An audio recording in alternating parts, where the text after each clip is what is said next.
Valentine's day വരാൻ പോകുന്നു. ഈ വാലന്റൈൻസ് ഡേയിലും വീക്കിലും കണ്ടിരിക്കാൻ പറ്റുന്നതും ഇനിയും കാണാൻ ആഗ്രഹമുള്ളതുമായിട്ടുള്ള കുറച്ച് റൊമാൻറ്റിക് ഫിലിംസിനെ പറ്റി നോക്കാം. ആദ്യ പ്രണയത്തിന്റെ വൈകാരികതയും തീവ്രതയും പകർത്തിയെടുക്കുന്ന റൊമാൻറ്റിക് മൂവിയാണ് call me by your name.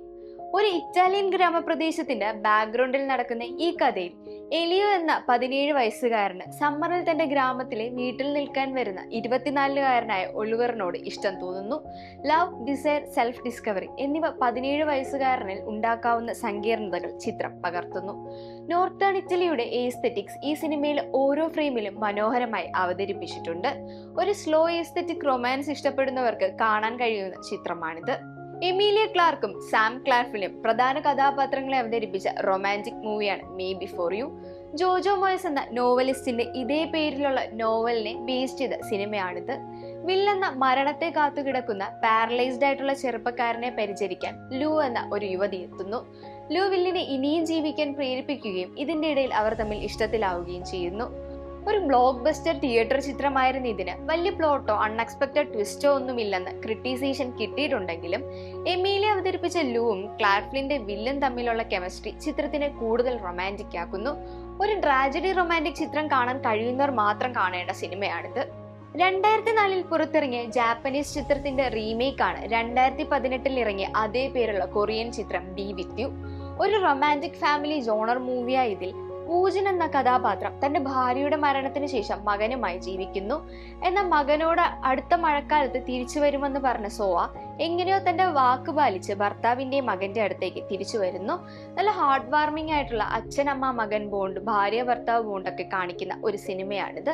ഒരു മെലോ ഡ്രാമ ഇനത്തിൽ പെടുന്നത് കൊണ്ടാവാം സ്ലോ ആയിട്ട് തോന്നുന്നത്, പക്ഷെ കണ്ടാൽ ഒരിക്കലും റിഗ്രറ്റ് അടിക്കാത്ത ഒരു ചിത്രമാണിത്.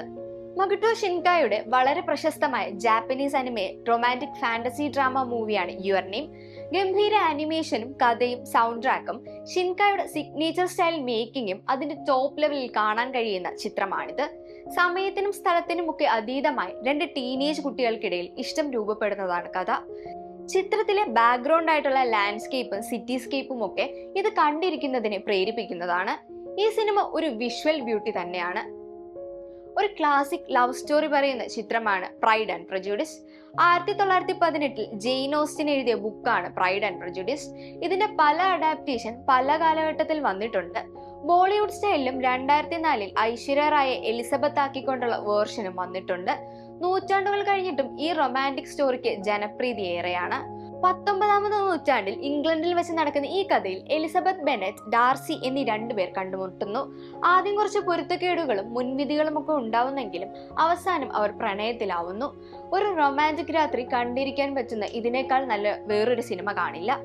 മാർക്ക് വെബിന്റെ 500 Days of Summer സാധാരണ റൊമാൻറ്റിക് കോമഡി സിനിമ മാത്രമല്ല, ടോം ഹാൻസായി ജോസഫ് ഗോർഡൻ ലെവിറ്റും സമ്മർ ഫിന്നായി സൂയി ഡെസ്റ്റാനിൽ അഭിനയിച്ച സിനിമയിൽ അവരുടെ ബന്ധത്തിന്റെ ഉയർച്ച താഴ്ചകളെ ഒരു നോൺ ലീനിയർ ആഖ്യാനത്തിലൂടെ കാണിച്ചു തരുന്നു.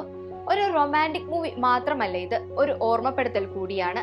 എല്ലാ പ്രണയബന്ധങ്ങളും ഫോറെവർ അല്ലെന്ന്. വർഷങ്ങൾ കഴിഞ്ഞിട്ടും ഈ ടോപ്പിക് റെലവന്റ് ആയതുകൊണ്ട് എങ്ങനെ ബ്രേക്കപ്പിനെ ഫേസ് ചെയ്യാമെന്നൊക്കെ സിനിമയിൽ പറയുന്നു. തമിഴിലെ iconic romantic film maker Gautham Vasudev മേനോന്റെ ദി ഫസ്റ്റ് ആൻഡ് ബെസ്റ്റ് മൂവിയാണ് മിന്നലെ. രാജ് എന്ന ക്യാരക്ടർ തന്റെ സ്വപ്നങ്ങളിലുള്ള പെൺകുട്ടിയുമായി ഇഷ്ടത്തിലാവുന്നു. പിന്നെ ഇതിനെപ്പറ്റി ഉണ്ടാവുന്ന പ്രശ്നങ്ങളും റിലേഷൻഷിപ്പിലെ സെക്കൻഡ് ചാൻസും ഒക്കെയായി സിനിമ മുന്നോട്ട് പോകുന്നു. ഇതിലെ പാട്ടുകളും GVMന്റെ ഡയറക്ഷനും സിനിമയെ ഒരു മസ്റ്റ് വാച്ച് ആക്കുന്നു. റയൻ ഗോസ്ലിംഗും റീച്ചൽ മെക്കാഡംസ് അഭിനയിച്ച എവർഗ്രീൻ റൊമാൻറ്റിക് മൂവിയാണ് ദി നോട്ട്ബുക്ക്. 1940 ഒരു സമ്മറിൽ 2 ചെറുപ്പക്കാരുടെ പാഷനേറ്റ് ആയിട്ടുള്ള ലവ് സ്റ്റോറിയാണ് ചിത്രം പറയുന്നത്. ഒരേ സമയം ചിരിപ്പിക്കുകയും കരയിപ്പിക്കുകയും പ്രണയത്തിന്റെ ശക്തിയിൽ വിശ്വസിക്കുകയും ഒക്കെ ഈ ചിത്രം ചെയ്യുന്നു. എല്ലാ റൊമാൻറ്റിക്സും സിനിമാ പ്രേമികളും റിപ്പീറ്റ് അടിച്ച് കാണാൻ ഏറ്റവും കൂടുതൽ ഇഷ്ടപ്പെടുന്ന ചിത്രങ്ങളിൽ ഒന്നാണിത്. 28 വർഷത്തോളം മുംബൈയിലെ മറാത്ത മന്ദിർ തിയേറ്ററിൽ സ്ക്രീൻ ചെയ്തുകൊണ്ടിരുന്ന സിനിമയാണ് ദിൽവാലെ ദുൽഹനിയ ലേ ജായേംഗെ. ഷാറുഖ് ഖാനെ നീങ്ങാനാവാത്ത സ്റ്റാർഡത്തിലേക്ക് എത്തിച്ച ഷാറുഖ് ഖാൻ കജോൾ ജോഡിയെ ആരാധകരുടെ ഉള്ളിൽ കുറിച്ചിട്ട ചിത്രം. ബോളിവുഡിലെ റൊമാൻറ്റിക് സിനിമകളെ പറ്റി പറയുമ്പോൾ ഒരിക്കലും ഒഴിച്ചുകൂടാനാവാത്ത romantic film come fall in love എന്ന ടാഗ് ലൈനോടെ വന്ന് എല്ലാവരെയും രാജും സിമ്രനും വീഴ്ത്തി. ഈ പറഞ്ഞതൊക്കെ വളരെ റേറ്റഡ് ആയിട്ട് എല്ലാവർക്കും കാണാൻ റെക്കമെൻഡേഷൻ കിട്ടിയിട്ടുള്ള സിനിമകളാണ്. ഇനി അണ്ടർ റേറ്റഡ് ആയിട്ടുള്ള റൊമാൻറ്റിക് മൂവീസ് ഉണ്ടെങ്കിൽ കമന്റ് ചെയ്യൂ.